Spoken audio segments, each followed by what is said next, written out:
नमस्कार मित्रांनो, श्रीमंत कट्ट्यावरती आपल्या सर्वांचं पुन्हा एकदा स्वागत आहे। मी सुजित साठे आपल्या सर्वांचं स्वागत करतो। कसं असतं माहिती आहे का, ज्यावेळेस आपण ॲक्च्युअलमध्ये शिकतो ना त्यावेळेस आपली बौद्धिक क्षमता वाढत असते, आपण विचार करायला शिकतो। मग चांगलं काय वाईट काय ह्या गोष्टी आपल्याला कळत असतात। मग आपल्या आजूबाजूचा जो समाज असतो ना त्या समाजामधल्या ज्या काही ड्रॉबॅक्स असतात किंवा जो समाज चुकीच्या मार्गाने जात असतो त्या गोष्टी आपल्याला दिसायला लागतात। मग कसं असतं माहिती आहे का, ज्या अर्थी आपण शिकलेलो असतो ना त्या अर्थी आपल्याला ते माहीत असल्यामुळे आपण त्या गोष्टीच्या बाबतीत बंड करायला लागतो। पण जसं जसं आपण त्या गोष्टीला विरोध करायला लागतो ना तसं मग संपूर्ण सोसायटी आपल्या अगेन्स्ट व्हायला लागते। आणि तो जो विरोध असतो ना तो एवढ्या प्रखरतेने होतो ना आपल्याला, मग जे आपण ॲक्च्युअलमध्ये शिकलेलो असतो ना ते विसरून देतो आणि त्या लोकांमध्ये सामील व्हायला लागतो। पण जो व्यक्ती ॲक्च्युअलमध्ये स्वाभिमानी आहे, ज्याच्यामध्ये ॲक्च्युअलमध्ये ताकद आहे ना, तो मग अशा गोष्टींना डगमगत नाही, अशा गोष्टींच्या विरोधात उभा राहतो। कितीही त्रास झाला ना तरी तो स्वतःची वाट नाही सोडत। ज्या गोष्टी चुकीच्या आहेत ना त्या गोष्टीविषयी आवाज उठवणं, त्या गोष्टीविषयी भाष्य करणं हे त्याचं काम असतं। पण जसं जसं तो ह्या गोष्टी करायला लागतो ना ऑटोमॅटिकली त्याची दुश्मन वाढायला लागतात। प्रत्येकाला तो बोचायला लागतो, टोचायला लागतो। एकीकडे आपल्याला वाटत असते की आपली मुलं शिकली पाहिजेत, समृद्ध झाली पाहिजेत, पण ज्यावेळेस तो मुलगा शिकतो आणि समृद्ध होतो ना त्यावेळेस आपणच त्याचा तिरस्कार करायला लागतो, द्वेष करायला लागतो। आपल्याला त्याचा विरोध आवडत नसतो। आपल्याला काय वाटत असतं, आपण जसे आहोत ना तसं समोरच्यानं आपल्याला ॲक्सेप्ट केलं पाहिजे, पण ॲक्च्युअलमध्ये तसं होत नसतं। ज्या अर्थी माणूस शिक्षण घेतो, शिक्षण म्हणजे काय साधी गोष्ट नाही आहे, शिक्षण हे वाघिणीचं दूध आहे आणि जो तो प्राशन करतो ना तो गुरगुरल्याशिवाय राहत नाही। इनफॅक्ट ज्या गोष्टी चुकीच्या आहेत ना त्या गोष्टीबद्दल तो व्यक्ती बोलायला लागतो, त्याला त्या गोष्टी सहन नाहीत होत। पण ज्यावेळेस पण तो अशी ॲक्शन घेतो ना संपूर्ण समाज त्याला वाळी टाकतो, त्याचा द्वेष करायला लागतो। आणि ही जी गोष्ट असते ना ही प्रत्येक क्रांतिकारकासोबत झालेली आहे त्याच्या आयुष्यामध्ये। ज्यावेळेस पण त्यानं समाजाला चांगल्या गोष्टी सांगण्याचा किंवा समाजामध्ये बदल घडवण्याचा प्रयत्न केला ना समाजाने त्याचा विरोध केला आहे खूप मोठ्या प्रमाणामध्ये। मग एकतर आपल्याला त्यांच्यासोबत कॉम्प्रोमाइज करावं लागतं, त्यांची जे काय ट्रेंड्स ठरलेले आहेत ना त्या गोष्टींना फॉलो करावं लागतं, अदरवाईज मग आपल्याला संपूर्णपणे अलिप्त राहावं लागतं। मग ज्यावेळेस पण आपण अलिप्त राहायला लागतो ना मग समाज आपल्याला माणूसघाणी म्हणायला लागतो, अति शिकलेले लोक असे असतात म्हणायला लागतो। पण जे ॲक्च्युअलमध्ये जो मूळ प्रॉब्लेम आहे, आपण कशामुळे त्या व्यक्तींसोबत जास्त जात नाहीत ह्या गोष्टी ते कधी समजून नाहीत घेत। आणि ज्यावेळेस पण आपण अशी लढाई लढत असतो ना त्यावेळेस आपल्याला खूप मोठ्या संघर्षाला सामोरे जावं लागत असतं। कारण आपला तिरस्कार करणारे, आपला द्वेष करणारे खूप लांबची लोक नसतात, आपल्या खूप जवळचीच असतात। आपण त्यांच्या कल्याणासाठी, त्यांच्या हितासाठी ह्या सगळ्या गोष्टी करत असतो, पण तेच लोक आपल्याला दूर करतात। मग ज्यावेळेस आपल्याला ह्या गोष्टी जाणवायला लागतात ना त्यावेळेस मग आपली जी तत्त्व असतात, ज्या गोष्टी आपण शिकलेलो असतो ना त्या गोष्टींना आपण ढिल्लं सोडायला लागतो। आपल्याला वाटायला लागतं जाऊ दे सोड, लोकांपेक्षा महत्त्वाचं काय आहे। पण तिथे तर ॲक्च्युअलमध्ये आपल्या आयुष्यामध्ये आपण हरत असतो।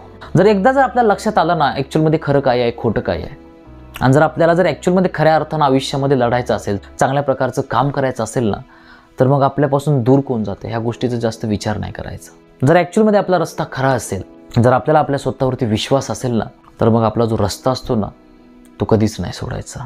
कारण लोक जे असतात ना त्यांच्या गरजेनुसार आपल्याला किंमत देत असतात, आपल्याला जवळ करत असतात। त्यांचा जर आपल्याकडून काय फायदा होत नसेल, त्यांना जर आपल्याकडून काय मिळत नसेल ना मग ते आपल्यापासून दूर जातात, आपल्यामध्ये अंतर ठेवतात। त्यामुळे अशा लोकांचा जास्त विचार नाही करायचा, मग समोर कोणीही असू दे।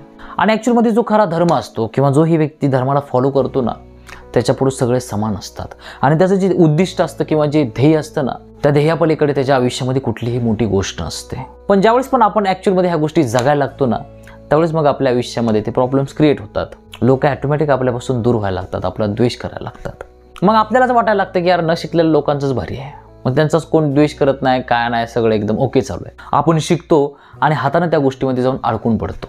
मोस्टली लोक असतात जे शिकतात देखील पण त्यांच्यामध्ये ते बंड करण्याची ताकद नसते। ते सगळ्या गोष्टी उघड्या डोळ्यांनी बघत असतात पण कोणालाही एका शब्दानं म्हणत नाहीत की तू चुकतोय किंवा हे गोष्ट चुकीची घडते। पण अशा लोकांचं शिक्षण घेऊन पण काय उपयोग नसतो। ज्याही व्यक्तीला ॲक्च्युअलमध्ये समाजावरती प्रेम आहे किंवा ज्याही व्यक्तीला ॲक्च्युअलमध्ये स्वतःवरती प्रेम आहे ना तो बंड करतो, तो सगळ्यांचा विरोध पत्करतो पण सत्याची कास नाही सोडत, कधीच नाही सोडत। आणि तो जो योद्धा असतो ना तो ॲक्च्युअलमध्ये पॉवरफुल असतो। कारण कसं असतं माहिती आहे का, ज्यावेळेस संपूर्ण दुनिया आपल्या विरोधामध्ये असते ना तरीही आपण आपल्या तत्वांना धरून राहतो ना ते असते ॲक्च्युअलमध्ये ताकद। नाहीतर आपण कोणाच्याही मागं जाऊन कोणाचाही सपोर्ट घेऊन जगाला जर शो ऑफ करत असो ना तर ती गोष्ट चुकीची आहे।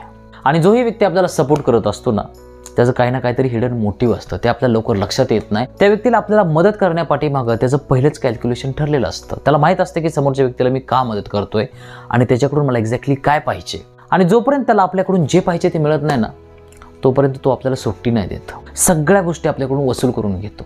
पण ज्यावेळेस आपण शिकतो ना त्यावेळेस मग आपल्याला ह्या सगळ्या गोष्टी कळायला लागतात। म्हणजे एकीकडे आपल्याला वाटतं की पोरांनी शिकावं, पुढे जावं, आणि दुसऱ्या बाजूने वाटत असते की पोरांना आम्हाला ॲज इट इज ॲक्सेप्ट करावं, आमच्या चुकांना पोटात घालावं, आम्ही कशी जरी असलो तरी आम्हाला ॲक्सेप्ट करावं. पण ॲक्च्युअलमध्ये असं होत नसतं. ज्यावेळेस पण तुम्ही शिकताना त्यावेळेस तुम्ही तुमच्या आजूबाजूला पहिल्यांदा क्रांती घडवत असता. मग ते लोकांना खुपायला लागतं, त्यांच्या पोटात दुखायला लागतं, त्यांना ह्या गोष्टी सहन नाहीत होत, ते आपला द्वेष करायला लागतात, विरोध करायला लागतात. आणि त्यावेळेस मग आपल्याला वाटायला लागतं यार उगाच शिक्षण घेतलं, मी नसतो शिकलो तर बरं झालं असतं. कारण आता इथून माघारी पण नाही जाता येत, आपल्याला खालच्या लेवलला आयुष्य नाही जगता येत. कारण जी आपली पर्सनॅलिटी तयार झालेली असते किंवा जी आपली बौद्धिक पातळी तयार झालेली असते ना, तिथून आपण खाली यायला तयार नसतो. मग कुठलीही किरकोळ काम आपल्याला जर कोणी देत असेल, कितीही मोठी ऑफर देत असेल आणि जर त्या कामामध्ये ॲक्च्युअलमध्ये दम नसेल ना, तर मग त्या गोष्टी आपण अशा लाताने फिगारून टाकतो. पण ती पावर येत असते शिक्षणाने, आपल्या विचारांनी. पण त्यासाठी शिक्षण घेणं महत्त्वाचं आहे. आणि हा जो प्रॉब्लेम आहे ना, ह्या प्रॉब्लेमला भरपूर लोक फेस करत आहेत. इनफॅक्ट जोही व्यक्ती शिकतो ना, त्याच्या आयुष्यामध्ये हे प्रॉब्लेम्स येतातच येतात. त्यानं कोणाला काय सांगायला गेला ना, सगळे त्याचा विरोध करायला लागतात. त्याला वाटत असतं समाजानं बर्बाद होऊ नये, चुकीच्या मार्गाने जाऊ नये, इकडे धोका आहे, तो सगळ्यांना ओरडून सांगत असतो. पण समाज त्यालाच मूर्खात काढत असतो, त्याचाच द्वेष करत असतो.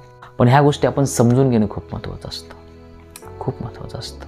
आय होप की आज माझ्याकडून तुम्हाला बऱ्यापैकी ऐकायला मिळालं असेल. जर गोष्टी आवडल्या असतील तर तुम्ही मला कमेंट बॉक्समध्ये सांगू शकता. अजून देखील चॅनलला सबस्क्राईब केलं नसेल तर करू शकता. Thank you so much for watching this video.